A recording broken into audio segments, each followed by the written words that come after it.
Hello out there in television land. Hmm. So let's begin again. I did this whole thing yesterday and it got completely erased. So that goes to show you what YouTube's all about. If you are now making videos on this thing, I suggest you save all those videos as a backup because you never know. Um, YouTube could shut down, cease and desist. Like I put quite a few videos on a thing called Zippy Videos years back, and it was all taken down because Zippy Videos got sold off. And I never kept it on my computer. I thought to myself, whatever, just put it up there, and all that hard work gone. It sucks. That's the problem with doing these kinds of things. You really wish that you're smart enough to hold on to them, and then years later you think to yourself, I'm gonna get it all back, no problem, and then inevitably it's not so. So, well, I'm gonna be chronicling for the next couple of days as I wait for my bike to arrive. Um, do a little Google search for high-powered cycles. They do these kits, and they sell you a bike kit and stuff like that. I got one, and I put it together, and then I took it for a ride, and that thing was just popping, man. It was just like whoosh, nice and fast.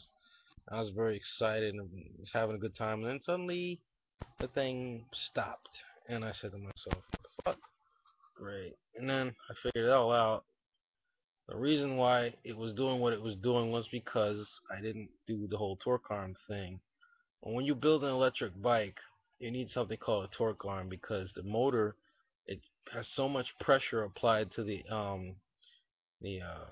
dropouts that the axle starts to spin backwards inside of the dropout. And if you don't have a torque arm there to prevent it from spinning, eventually it's going to spin and the cord's going to get caught up in that thing. And no good for nobody. So, um, what is there to say? I'm gonna be honest. Although being honest on the internet is not the smartest thing. I mean, I don't know who's listening, but hey, man, whatever. Who gives a shit? You know, um, I've been jacking off since fucking eighth, just about the end of eighth grade. I was like mad into Sailor Moon, and you know how they wear those short skirts. And my first experience of skeeting semen, I had a dream about Sailor Moon and her little ass short skirt, her little butt cheek coming out of her skirt, and and then I woke up with all this goop on me, man, like I've been slimed in Nickelodeon or something like that. It was a weird thing, and it didn't happen right away, but over a course of weeks, I started to get horny and shit. Just like you blow you have various kinds of wet dreams like that, and then of course one day you just be rubbing your dick and you feel great. You're like, why am I doing this? And then you shoot something out your dick afterwards. No, it wasn't about skeeting at first. When you're starting out, it's not about skeeting. It's just about rubbing your dick on something. You know. One day you're just like, I want to rub my dick on something so I can get that fucking hot, awesome feeling. And so you rub your dick on all sorts of shit, couch, bed, and whatever. You have fantasies about fucking a bitch, shit like that. So, um, that kept going on and on and on. Eventually, I went to high school. I tried to handle that. Um, yeah, man. First year of high school was quite difficult. The second year was even worse, and by the time I got to the third year, it was just a waste of time. You know. So you get a taste of how the world works after that. The world works like this: every man for himself. Everything is ruled by money. So what people do is throw money at you and give you a task. They don't care who you are. They don't care what your problems are. They don't care where you come from. All they do is say either you get the work done and get the money, or you're dead. Either you do the schoolwork and you get through it and you make it to the other side, or you're dead. Same with the military. Same with everything around this whole society. It's all money based. It's all get it done kind of thing. And that's so backwards because if you actually care about the people and you help them and you make them better and smarter and more fit for what you need them to do, inevitably they're going to do a better job instead of just trying to get it over with and get the fuck out of there. Which is how Delta works. You know, half of the equipment doesn't work, half of the bosses just don't give a damn. They throw you in the plane, say get all these bags in there, bitch. You know, so many accidents have happened because the staff just doesn't give a damn about the next guy next to them.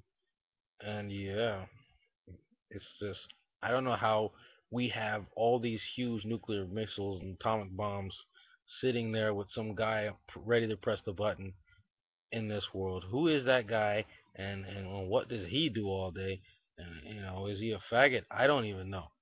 That's the scariest thought in the world to me. I grew up same as everybody else. Going to school, very heterosexual, very small idea of what the world is like. I think about all these. I go online nowadays, and when I first started using forums heavily, it was a nice little forum for Star Wars, and I went in there with the same perspective on life that I, of course, was brought up from.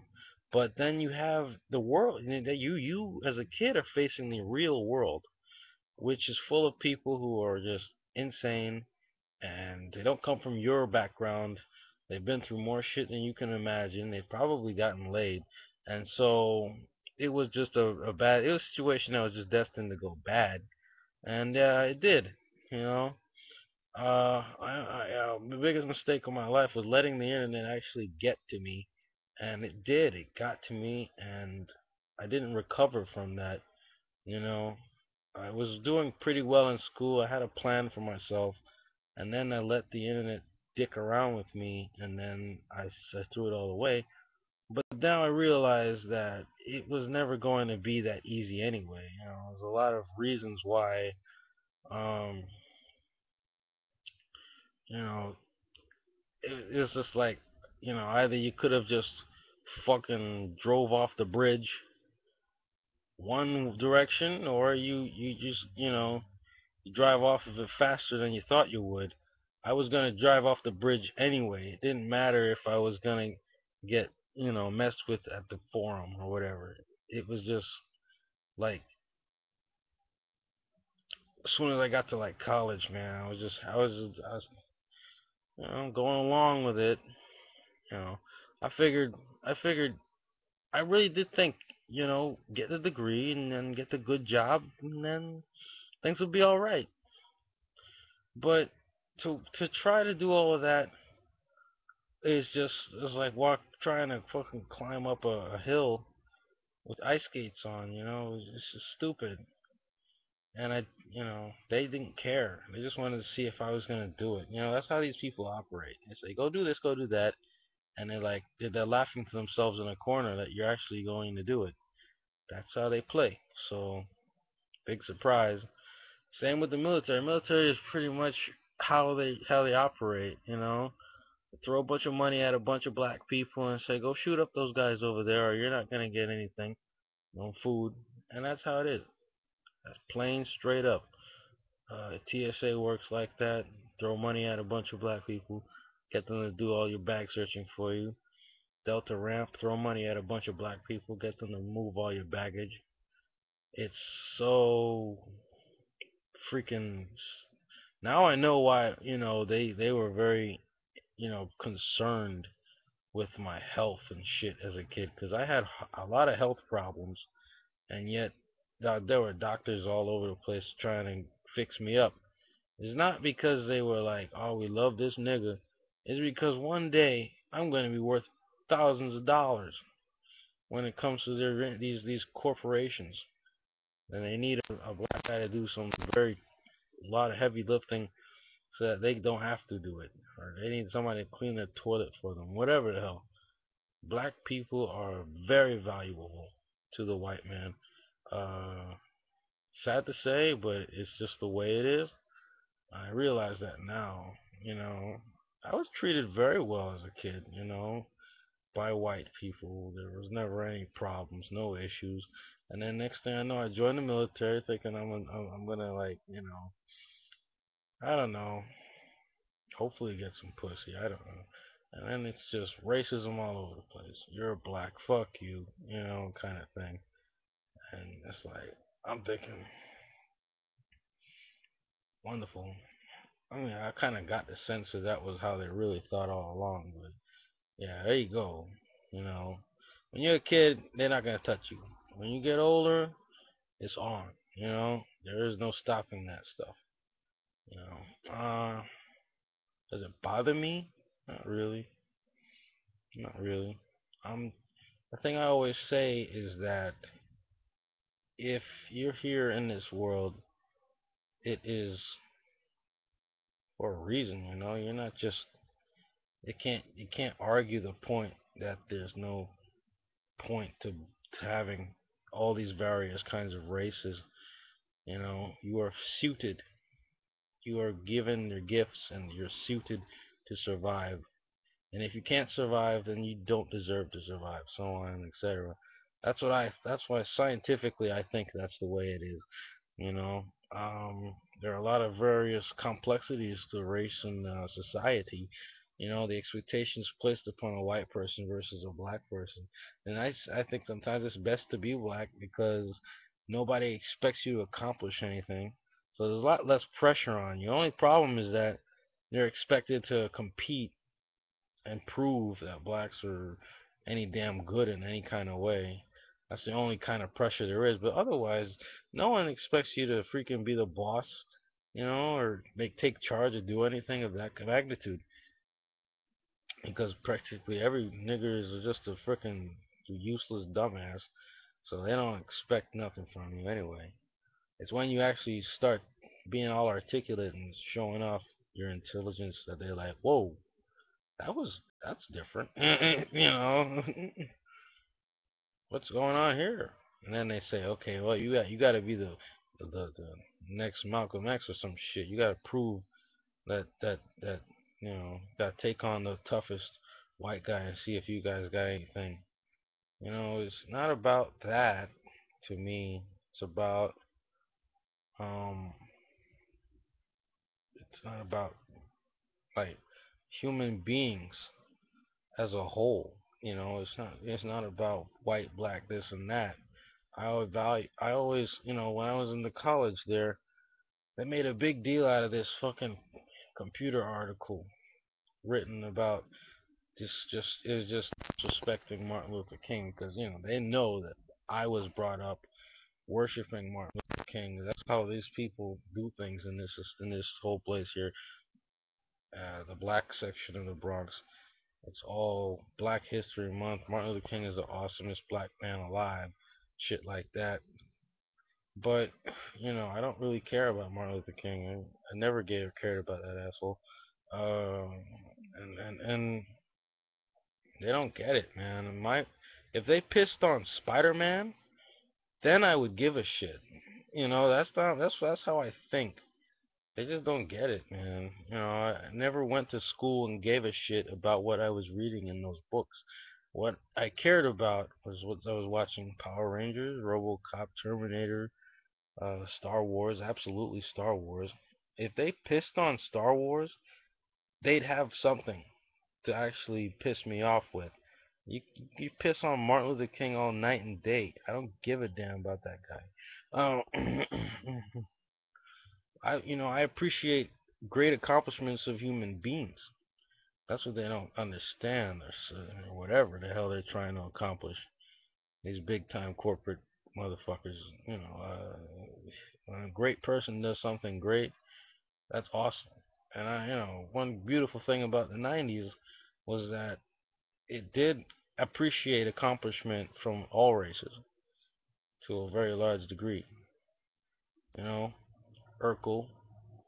Uh, I can't believe all that stuff disappeared now. I mean, the entire TV's been whitewashed. There's not a fucking nigga doing nothing on it. Fucking Tyler Perry's the only bullshit left, and it's like That's just like, wow, what the fuck happened? We had Fresh Prince of Bel Air for a while there. That show was great. We had fucking Cosby. We had Family Matters. I didn't even care about the shows because these were black people. Absolutely not. In fact, I hated shows that were just, oh, these are the hood black people kind of shows. I like the shows where it's just the people were black, but they pretty much acted white. There was no That was pretty much the story of my life. I didn't have any freaking expectation, to act black at all. It was just, we're all Florida dudes at the beach having a good time making sandcastles. That's pretty much it. Um, so anyway, um, none of that shit's no more. I think Michael Jordan back in the '90s.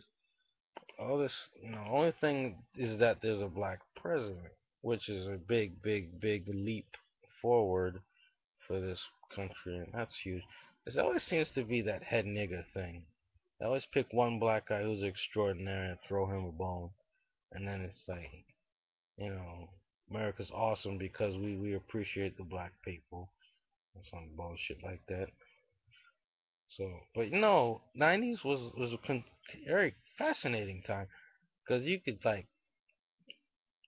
tell the people in charge back then were mad cool, man. They were just like, if you good at something, we'll show respect.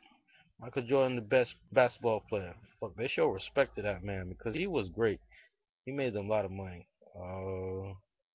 Urkel, he came in and completely dominated everything into TV world for a while there. One little black kid with some glasses on and talking with a high pitched voice suddenly completely changes everything about a TV network.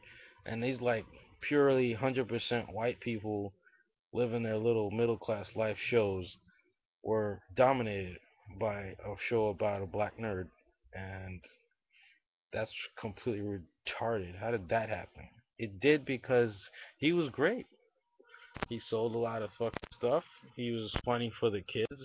Maybe they didn't particularly. Maybe KKK was mad, like, I don't like this shit, but ultimately they can't deny that he's hilarious. Everybody loved the Urkel, you know. So the best rose, as Ebert said in his article. When you put something together, usually the best people rise to the top, and that's what happened. I don't know if that's happening anymore because there's nothing going on, man. I never knew what I had back in the old days. Kids don't think about that. Oh, I don't. They don't think things were better because they haven't lived that long. And especially when I was a kid, I was just basically looking for anything that would pass the time and no give a damn what it was. But the things that we did have were so damn good. That's the thing that I'm saying. It's just like, what happened?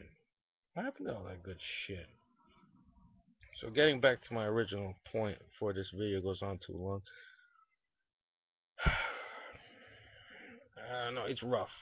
It is ass fucking rough to quit porn.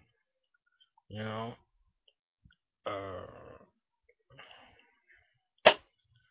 I don't know, man. We have to think about this thing. We can't just say, oh, just don't talk about it. You gotta you gotta get some kind of fucking understanding here because we're born here in this world as kids, and we go along, we have our little stupid childhood, and then one day some titties pop out on your chest or whatever, and your dick gets hard, and you're wondering what's going on with this shit. What is this shit? And so that's what I'm saying. One has to try to get better understanding of it.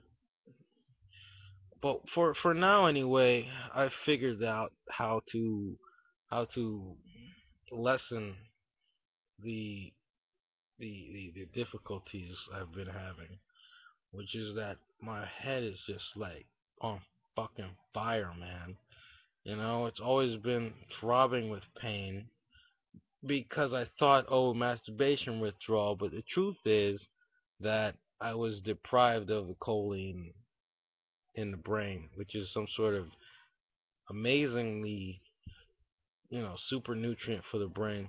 I'm pretty sure there's a kid right now who thought to himself, I went on AskMen.com and there's guys on there in their 20s talking about how they never touched a girl's boob or anything. So I'm not alone. Yeah, man, all these fucking forum moderators, they know half the fucking young guys at the board are a bunch of 90s babies, 90s generation, and they're just sitting there waiting to get pussy while talking about some bullshit stupidness. So, so here I am. I'm pretty much that demographic. And I'm here to tell you that I've found something out that I don't think these big time corporations want you to know, because they hope that you just kill yourself, or they hope that you go crazy. But it's been working for me. I take acetyl carnitite, which is the first step, and then I take a lecithin tablet, uh, pill, and I take some basic, just all around brain supplement. And if you're in school right now, I think I'm not too concerned with college, not with high school kids, because they're still at that age where you can blow a load and it shoots right across the room, and it feels awesome. But once you get a little older, that shit's not gonna stick. It's not gonna be like that anymore. For me, anyway, it died down. So when it doesn't feel that good no more, either you're a fucking faggot or something, or like me in particular, my brain was just messed up for whatever reason. I don't even know why. So what I've done is just I've fixed it. Now, question is how much, because it's 10 times better than it was before. I couldn't even think straight. My brain was so fucked up. Now I can think straight. I'm starting to feel so much more relaxed. And you get this anxiety in you. You know how when you're a kid, all these terrible things may not happen. You may get bullied at school and beaten up. You may get a serious injury. But then you wake up the next day and it doesn't bother you. Something that was really, really on your mind. You wake up the next day and it doesn't bother you. That's because you got good sleep and your brain did a restart. Like how you turn off the computer and you restart it, it flushes the memory and it restarts. That's what this stuff does. It helps you to get better sleep and helps to flush your brain. So that, like, I got a lot of baggage from the last couple of years. Honestly, it doesn't bother me that much. I've got a little more optimism now. I feel more relaxed. I've watched a couple movies. Usually, I watch a movie before I took this stuff, and it would the movie would I'd be wandering in my brain while watching the movie and shit, thinking about other crap. But I'm watching it and I'm totally involved in the story and I care about the characters and it's a good movie and I'm like, damn, well made movie. That girl is hot. Shit like that. It's not bad. I like this stuff. I'm starting to have more optimism. Like I wanna I want to live a good life. I want to get big muscles. I want to get a girlfriend. I want to do all this cool stuff. And a hot girlfriend, too. I'm talking some sexy ass, good looking girl. You know what I mean? Nice titties, nice ass, everything in the right place. You know what I mean? So I'm thinking about. Um, but when you get a girlfriend, let me tell it to you straight. When I thought about getting with a girl, I left everything behind. I didn't. I had all these other things I wanted to do, and none of that seemed as important to me anymore. When I finally said to myself, "Let me get with a girl," I started thinking about what I wanted her to wear. What kind of stuff we're gonna do together, places we're gonna go, shit like that. So I can tell you straight, yeah, that's what's gonna happen. A lot of young punks going to school, whatever the fuck, probably thinking about whatever they're gonna do with the fucking, toys they're gonna play with or something like that. But no, when you get that point where you're like, I wanna fuck a bitch, I wanna squeeze her titties, I want a warm, nice girl to sleep next to, you drop all that shit. You don't play with toys no more. You don't worry about your fucking little cartoons and shit. You more concerned with the titties and that ass. 'Cause I see kids, man, they like, I want my dolly, I want my fucking magnets for my locker at school, shit like that. And I know that's what they all they care about. That's their whole world. And then I think it works for girls too. Once they get to the point where they want to get dick, they stop being concerned with dolls and shit like that. So, yeah, I'm telling you, man. Um, I don't know. When I was working at Toys R Us, I saw this girl with this big, juicy ass. She was like a petite Spanish girl, but her ass was the bubbliest, biggest, juicy ass in the world. And all I could think about in my head was, I want to slide my dick into her butt. Just slide it on in there. You know? Her ass just looked like it had a mouth on it, and the mouth was open wide, ready to get dick. That's how her ass looked to me. Oh my god. Who the hell can concentrate on a job? That's what I understand about these fucking bosses out there. What makes them think that young guys like me, virgins like me, are worried about goddamn job? You know? They're screaming and yelling, it's your job. You're supposed to do it. Shut up, bitch. But I'm thinking in my head, you know what I really want to do? You know what I'm thinking about right now? I know what you want to do, and your fucking ass wants to do. You know? That's some smart stuff. You make a guy work hard so he can get a girlfriend. And he'll do it too. He'll work. I think pretty much all this whole freaking world is built on that concept. You'll get a girlfriend if you do all this stuff. Alright, let me see if this thing works. Alright? I don't know. I went 27 odd minutes, so it might not go through. Here we go.